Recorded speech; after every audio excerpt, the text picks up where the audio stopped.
Stay with me until the end of this video, because in the final part, I will reveal why the 9-to-5 system was never designed to benefit you, and how even today, it continues to shape your thoughts, your time, and your sense of freedom without you realizing it. You weren't born to work, you were trained to obey. Let that sit with you for a second, because from the moment your alarm screams at 7 morning, to the second your head drops back onto a pillow, every hour, every breath, every minute, it's already been accounted for. Not by nature, not by your own design, but by a system that was never built for you. You call it the 9-to-5. They call it efficiency.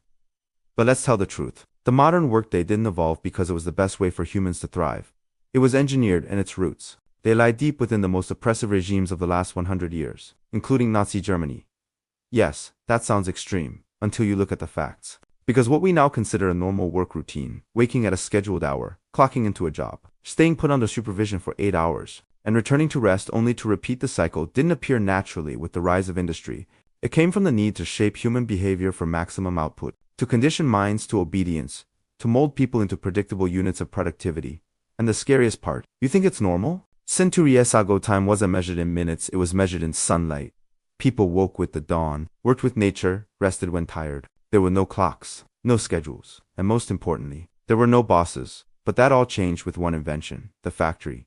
With industrialization came machines. And machines don't sleep, don't get tired, don't take breaks. So what did factory owners need? Humans who behaved like machines, and thus began the greatest social experiment in human history. The regulation of time. The 9-to-5 wasn't about fairness. It wasn't about work-life balance. It was about training masses of people to surrender their time in exchange for survival.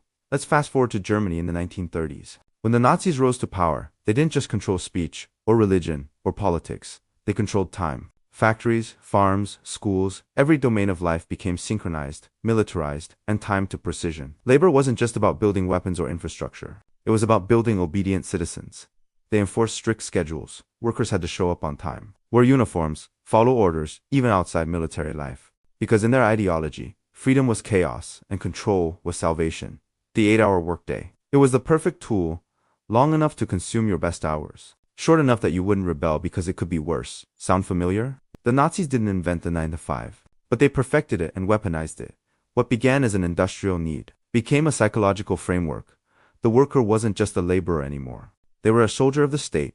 Work became sacred, and rest, that was weakness. Efficiency became morality, and tardiness, that was betrayal. And when the war ended, that model didn't vanish.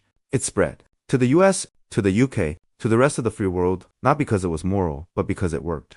You wake up each morning to the same sound, not because your body is ready, but because a machine tells you it is time. You travel across crowded roads or trains, joining thousands of others heading in the same direction, at the same hour, for the same reason. You pass through doors designed for control, swiping cards, wearing badges, taking your seat on time. You perform tasks assigned to you. You follow instructions from people you may never meet in person. You eat only when scheduled, take breaks when permitted, and leave only when released.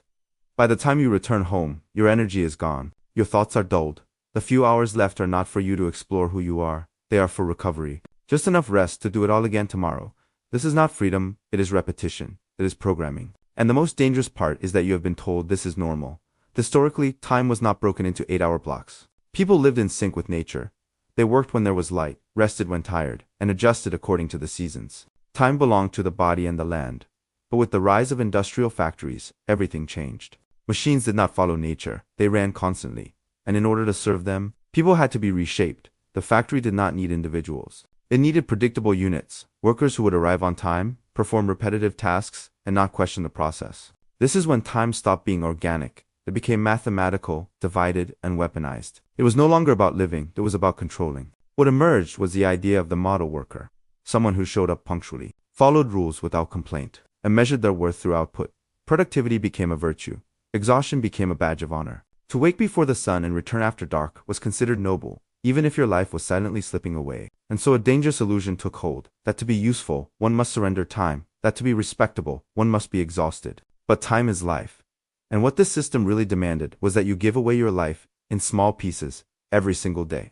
Let us now return to Germany in the 1930s. The rise of the Nazi regime was not only a political or military phenomenon, it was an exercise in total control over speech, movement, belief, and most importantly over time. The Nazi state understood that domination was not sustainable through violence alone. True obedience required routine. The public needed to be conditioned, not merely coerced. And so, daily life was reorganized. Schedules were no longer a matter of convenience. They became an obligation.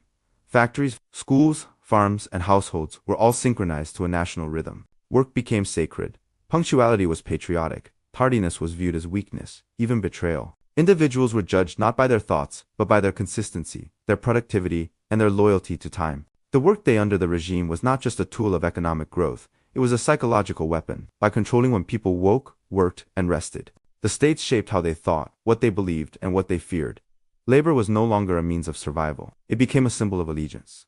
The phrase "Arbeit matched frei," meaning "work sets you free," was engraved over the gates of concentration camps.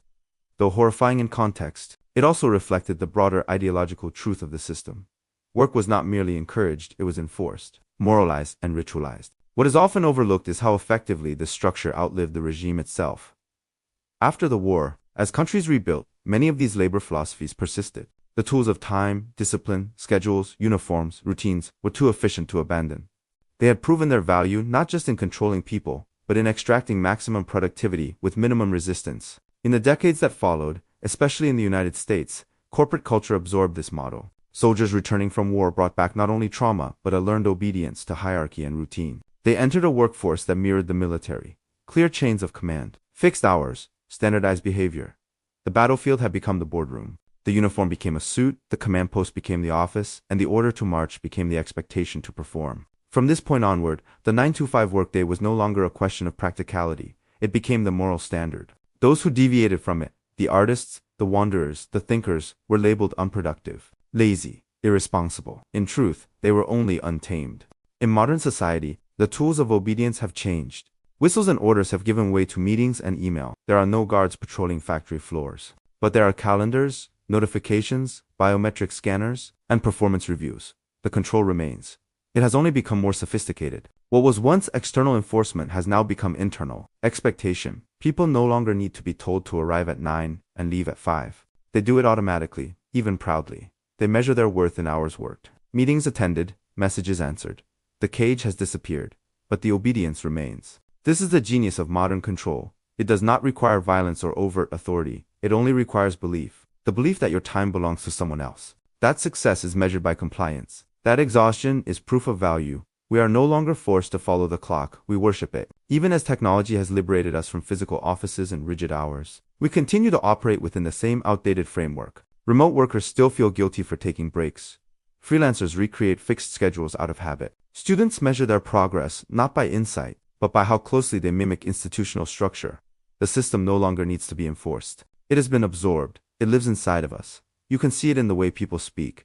They brag about being busy. They apologize for resting. They compete to see who sleeps the least, who works the most, who burns out fastest, as if collapsing from exhaustion were a badge of honor. This is not ambition. It is internalized submission. It is the belief that life is something to be endured rather than lived. That time is something to be monetized rather than experienced. That value is something to be extracted, not discovered. The modern world speaks of freedom, yet delivers routine. It speaks of innovation, yet demands uniformity. It offers infinite tools, yet insists on a single path. It is not the chains we must fear, but the fact that we have forgotten how to live without them. The tragedy is not only that we have lost control of our time, it is that we no longer question why. When people suggest alternative lifestyles, working less, resting more, living slower, they are mocked, labeled as lazy, unmotivated, unrealistic. They are warned that the world does not work that way, that success requires sacrifice, that time must be earned. But who decided this? Who told us that rest is weakness? Who defined productivity as moral? Who convinced us that only through constant labor do we deserve food, shelter, and dignity? The answer is simple: those who benefit from our exhaustion. It is not a conspiracy in the shadows. It is a system in plain sight, taught in schools, rewarded in workplaces, reinforced by media, protected by governments. A system where the majority of human lives are spent serving someone else's goals, under someone else's schedule, using someone else's definition of success. And the worst part is, we call it normal.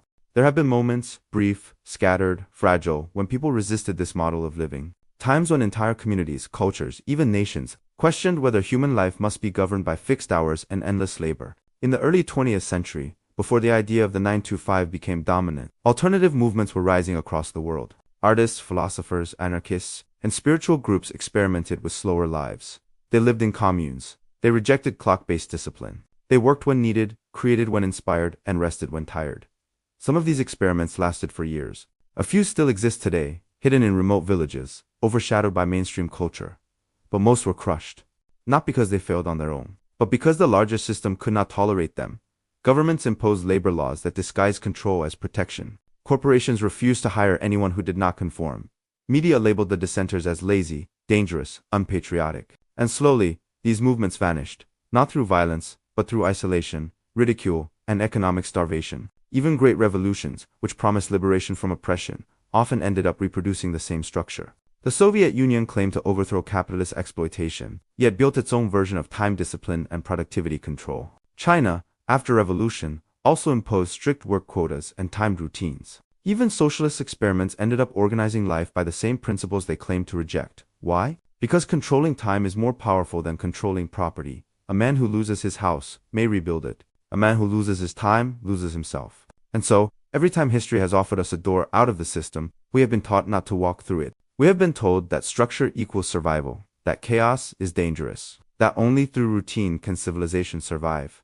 But what if that story is false? What if structure is not safety, but sedation? What if routine is not progress, but imprisonment? What if the chaos we fear is simply freedom, freedom we no longer know how to handle? Today, more than ever, this question matters. Technology has shattered the need for fixed work hours. Automation can complete tasks that once took humans entire shifts. The internet allows global connection, flexible schedules, creative collaboration, and yet, we still cling to the same old model. Offices remain open 9 to 5.